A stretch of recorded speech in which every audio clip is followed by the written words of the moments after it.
All right, my Pisces friends, how are you today? Aaron here bringing you a monthly horoscope for September of 2020. All right, we've got some movement going on this month. We've got Mercury moving 2 signs. We've got Venus moving a sign. We've got the Mars retrograde, which is kind of the meat of the month. All right, the meat of the next 2 months, if you will.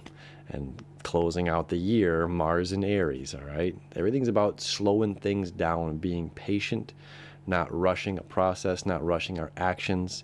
And you're a Pisces, generally you're a little bit more easygoing with certain things. Let me show you your chart and get right into it, all right? So we had a Pisces full moon. Let me come back here for a second. We had a Pisces full moon here on the 2nd. Okay, and because we're already at the 1st, 2nd, depending where you're at, and I'm not getting this out until the 2nd, I've just been absolutely slammed.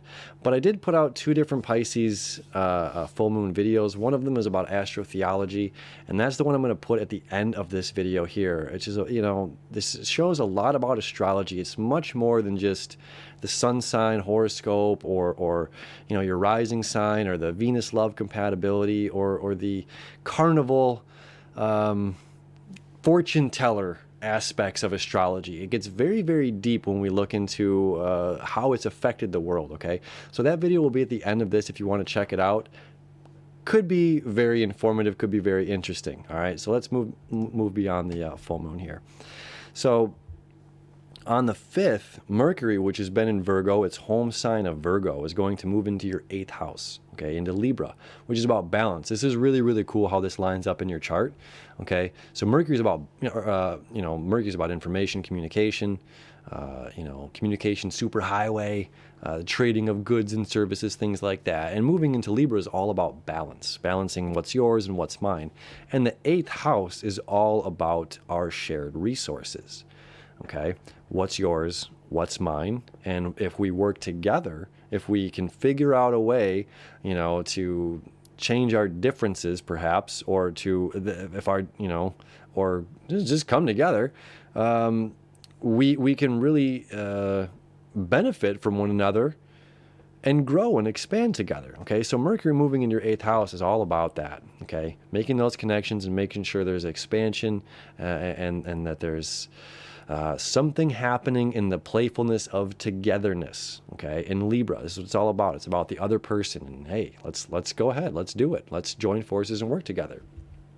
And now, Venus and Mercury are both sextile right now, and although Mercury moves a little faster, okay, so Mercury moves on the 5th, Venus changes signs on the 6th, okay? So they're going to be creating this sextile for the next several days. Okay, the 6th into the 7th. Okay, so Venus entering Leo is really powerful. Okay, so one, it's how we express ourselves, and it's firing us up. That Leo energy. Remember, if you follow me in the daily horoscopes, I said remember this Leo energy. Remember when the sun is in Leo, because we're going to need that fuel to fire us up during the Mars retrograde that's coming later this year. Okay, so Venus entering Leo is a boost of that. So we need to definitely take advantage of that energy of our, love, our planet of loves and wants and desires, as well as income, money, value. Okay, there in the 6th house, this is about your services and you giving back. So if you love what you do, you're gonna make money off of it. You're gonna glow. If you're happy at doing what you do and the services you provide, it's huge. And if you're miserable about doing going to work every day and that's also huge. And it's this astrology and life is going to put you in places where it says, hey, we need to make sure that you love what you do, that you are providing the services of something that you find joy in and beauty in, and that you can express yourself fully around people.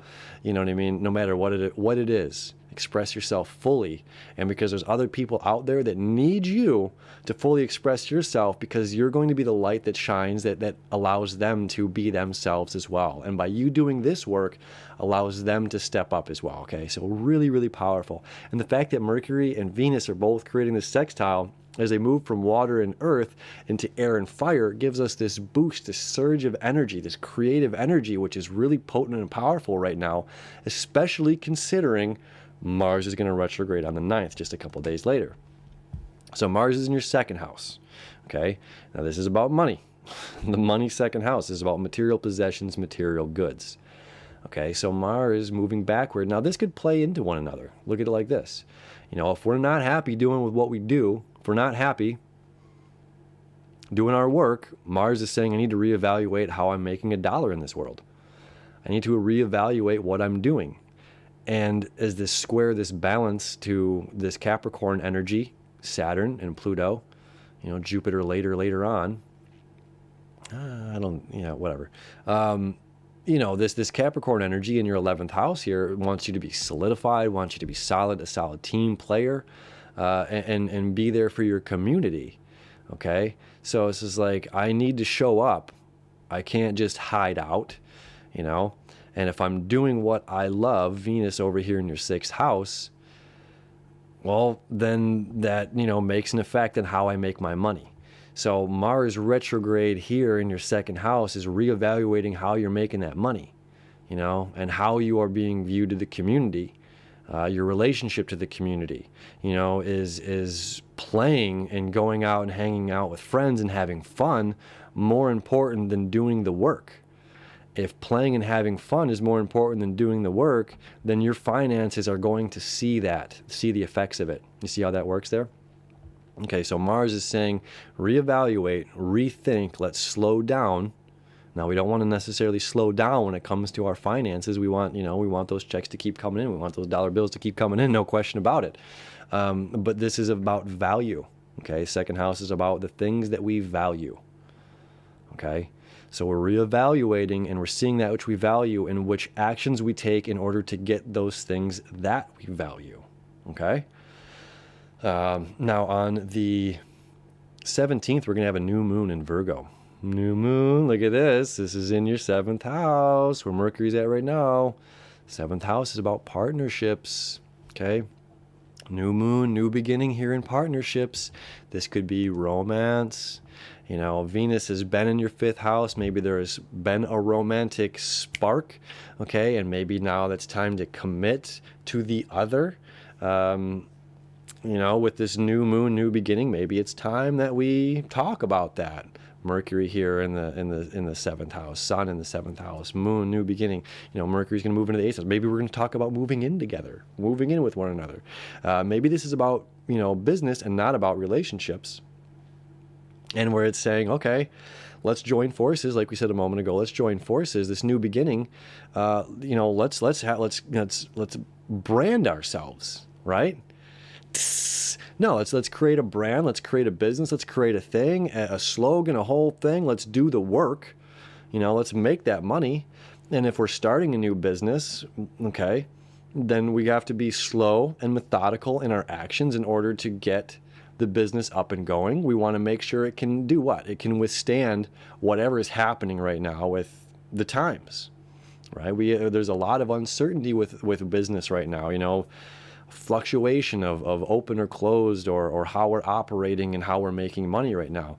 So this is saying take our time, be methodical and really careful in how we're planning and what we're doing, so that way when the hose is unpinched and Mars moves forward, in mid-November, that we are preparing ourselves well for winter and we can handle it, So it's a cool, fun thing coming in, that new moon in the changeable sign of Virgo. So it's a very focused new moon too. So it's like whatever's coming up, it's very focused and an exciting energy, okay, going with the change. And it's also going to be at 25 degrees. Well, what's else, Saturn's a slow-moving planet. It'll be at 25, 24 degrees. Okay, so that's going to be a trine to Saturn in your 11th house here, about the community. Okay, and that's going to be squaring Mars down here. Finances, what we value, the things that we value. Okay, so these are all playing to you in a really, really cool way. All right, then on the 22nd, bye-bye summer, the sun is going to enter the sign of Libra. Okay, again, this is about your shared resources. This is about connecting and coming together, really shining the light here, making sure we're balancing out. There's an equal give and take in all parties involved in this process. All right. Not one person's doing a lot of work over here. And that can happen. I'm going to tell you, that can happen. With Mars retrograde, there's going to be people being like, oh, I just don't feel it today. I'm not feeling it today. I don't want to do this. I don't want to. And it's just like, well, Saturn's saying we got work to do. We have things to do. There's the community is relying on us to get X, Y, and Z done so we can open these doors to open for business or whatever, whatever. I'm just using it as an example. So it's like we have to make sure that it's an equal give and take in our partnerships, work or romance, whatever it could be. Okay. And to be holding the other person accountable, because what's going to happen now is on the 27th, just a couple days after, 5 days after the sun enters Libra, Mercury is going to enter Scorpio, which is your 9th house. Okay. Mercury is going to zip up here in the 9th house, Scorpio. And that's what? That's deep rooted conversations. Okay. That's making sure that we're communicating the more difficult, harder things that are beneath the surface of conversations. Okay. You can only have those conversations with truly your best friends and your closest mates, work partners, whatever. Because when it comes down to, hey, I'm going to hold you accountable right now. You said you were going to do this and you're dropping the ball. We can be as kind and kid-gloved as we can be when we say those things to people, but how people are going to respond and react to us when we hold them accountable, or if we're being held accountable furthermore. Okay. And we have to make sure that we're carrying our weight. And look what else. Of course, we have Lilith and Eris, the goddess of discord, and this, wild woman of the zodiac kind of, and going to be connecting with Mars while it's retrograde. Okay, our actions. So, if the finger's being pointed, whether it's just or unjust, it's how we choose to deal with the information that's being presented. Okay, and Mars can be aggravated when it's in retrograde. Okay, Mars is closer to Earth right now. The antenna of Mars is closer to Earth. Its moon, his name is Fear. What is it? Phobos and Fear and I don't remember. My head's full of stuff right now. Either way, it's like Terror and Fear, something like that, are the names of the moons of Mars, and they're frightening looking, odd little moons. Like, look them up. They are not like the cool moons that you'd see in Titan on Saturn and even our beautiful moon, They're really weird looking moons. They're weird moons. Either way, there can be a heightened sense of aggression and aggravation. And when we're saying, I'm holding you accountable, which is something that's going to come up, I'm telling you. It's something that's going to come up, and I'm holding you accountable, how do we choose to deal with that information? Or if we're the ones that drop the ball or we're not feeling it and somebody else is saying, hey, I'm holding you accountable. You got to do this. Are we going to make excuses on why we didn't do it? Well, I have. Yes. I have to be an equal give and take. Okay. So, that's what's going on. Mercury's entering there, that 9th house, ripping through your 8th house, entering the 9th house. And this also deals with a higher sense of philosophy, a higher sense of communication, a higher sense of knowledge. So ultimately, if it is us, you, my Pisces friends, if you're the one saying, I'm holding you accountable and I need to make sure that you're carrying your weight through this. What that's saying is you're going to find a way to do it or say it that's going to come off educated. It's going to come off as not like, you need to help me. You know what I mean? Like, it's going to come off as mature. Okay, because Mercury's up there doing the work. Now, it's at the very last, 3 days of the month, Mercury's entering there, but you're still getting that. The sun's still going to be in Libra, and Mercury's still going to be in Scorpio, moving into next month. So it's like where we end this next month, where we end September is a foreshadow big time into October. Okay, and again, taking a graceful, higher position, higher authority, a more educated, philosophical way to communicate that which we need to communicate, no matter what it is, whether it's that partnership thing, whether it's whatever, okay? And it's also about seeking that information too, seeking that knowledge. And because it's in Scorpio, this is going to be seeking that deeper knowledge, that deeper wisdom, okay? Also coming back to, that full moon video, that I'm going to put here, right here at the end of this video, something like that, where it's like, this is it's taboo information, to learn about some of these things or to like dive into the depths of the trenches, but it's like, we want to do it for our own self-expansion.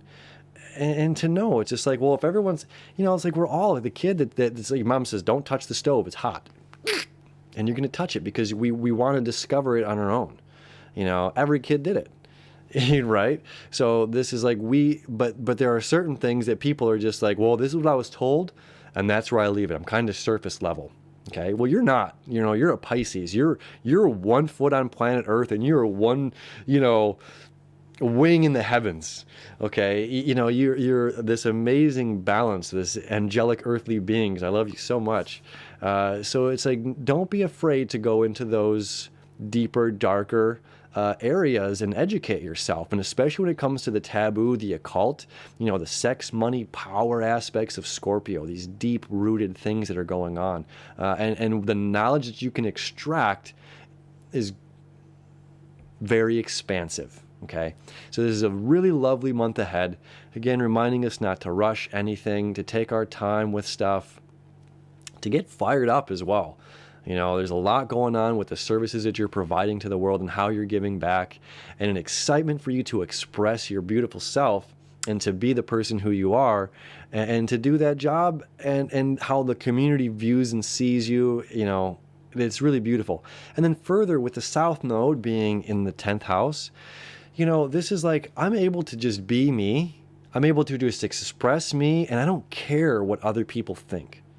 Okay, that's the beauty of the South Node in Capricorn for you, my Pisces friends, is like, I don't care what other people think because I'm going to do this. A lot of people thought I was weird when I started I am weird, but, it's just silly for starting this channel. It's just like, but I love it.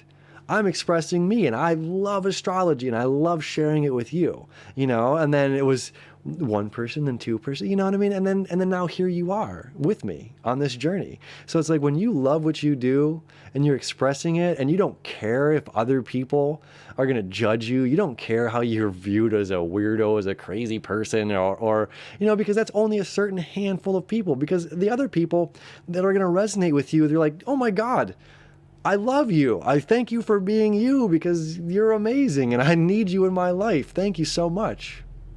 And that's how we're going to end this. Pisces, thank you so much for being you. I love you. I need you. You're amazing. Okay? Have a beautiful month of September. And we'll see you tomorrow for the dailies.